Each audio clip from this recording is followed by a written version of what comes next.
وقتی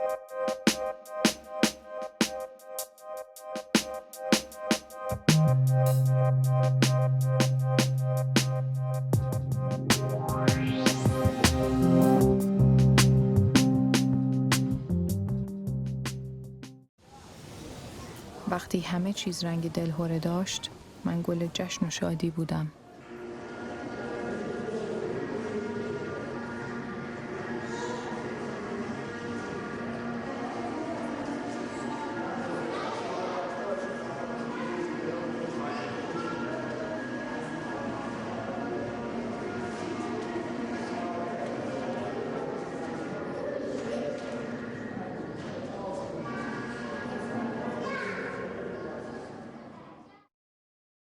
Tell everybody about the film that you made and what it's essentially about. Thank you. Gladiolus is essentially a film about a flower told by a flower. This flower, we grew up with it. I'm from Iran. I grew up with this flower around us everywhere in every occasion. And then little by little, and we had lots of different colors of it too, which was weird. Like every once in a while you would see a different color and we just knew they were fake, but it was pretty much one of the very few flowers that we had around us. And little by little, it kind of disappeared and it just became basically this funeral flower. And I kind of forgot about it. I've been living in Los Angeles for over a decade now. And it was maybe 2 years ago, right before the lockdown, I started buying a lot of flowers because, we all were sitting at home and just every little thing could help you feel better. So I started buying a lot of flowers to put on my dining table. And I realized Trader Joe's is bringing gladiolus. So, Whoa. And it just really stands out. If you go to any of these stores, you look at their flowers, they're tall and beautiful and just so full. So I started buying them again. And I thought, oh, this is nostalgic. This is nice.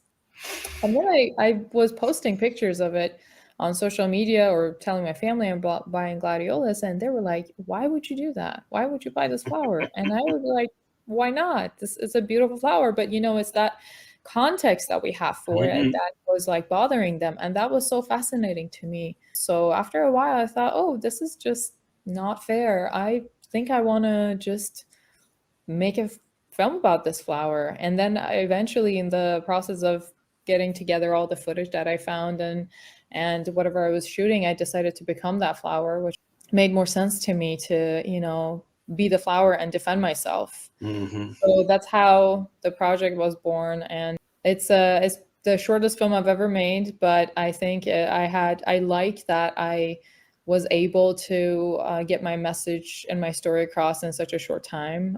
It was challenging, of course, at times, because it's one of those things you can make a feature documentary about this, and what the flower means in my culture, or you can make it really short. But it did have a longer process though, which was really fun. I interviewed people, basically family and friends and people that I hadn't talked to for years, asking what they thought about the flower, and everybody had a really strong opinion. It was mostly hate, not dislike, hate. Like they didn't want to, because when you go to a funeral memorial in Iran, these stands are all you see everywhere. When you drive to the main cemetery outside of Tehran, they miles and miles before you get to the cemetery, there are these stands that they sell. They're ready and they last in the sun. It's funny to get all of those opinions from people. And then once I made the film, I showed the film to the same people, and the reaction was very interesting too, because it was kind of like, oh, right. How did we get here? How did this flower become this thing for us, to have this meaning? These programs often with Slamdance are kind of tailored and they're so well organized. And usually they stem around a theme.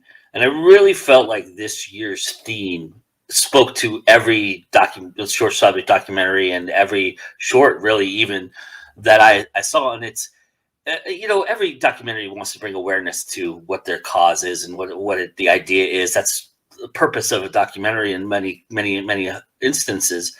But there was this underlying hope behind most of the messaging here, and even though they're stark realities, and a lot of them were not subject matter that was very kind, and it still had this glimmer of hope behind it.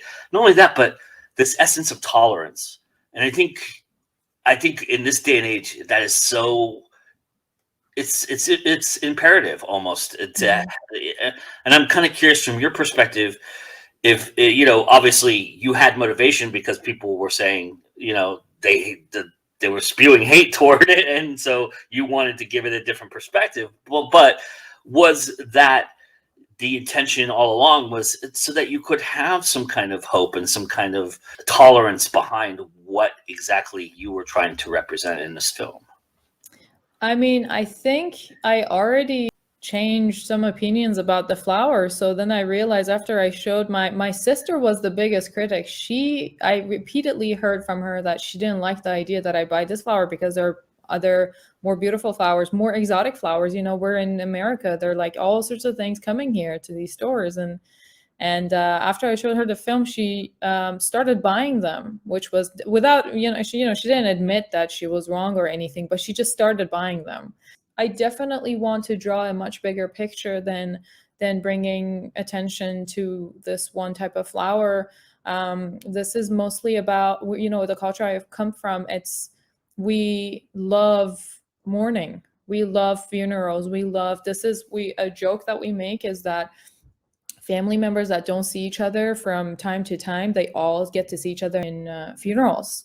And you can skip going to a wedding. You never skip going to a funeral because it's bad, because you will be damned, because everybody will hate you. It's there, and everybody is wearing, uniformly black, and everybody's like, it's the union of people in a funeral is the strongest thing I've ever seen in Iran. And I wish I could go there and actually film part of a funeral too, because there's the entire crowd is wearing black and all the flowers are mostly white. And it's interesting that we just picked that because it's fuller and because it's bigger and longer and lasts longer, so that goes to the funeral. So our priority is the funeral, Mm. and not that, we don't use that actually in weddings. Now we use orchids, which don't last any more than 48 hours basically. So it's just really interesting how we kind of, in my culture, we kind of crave sadness a lot more than happiness. That's what I see.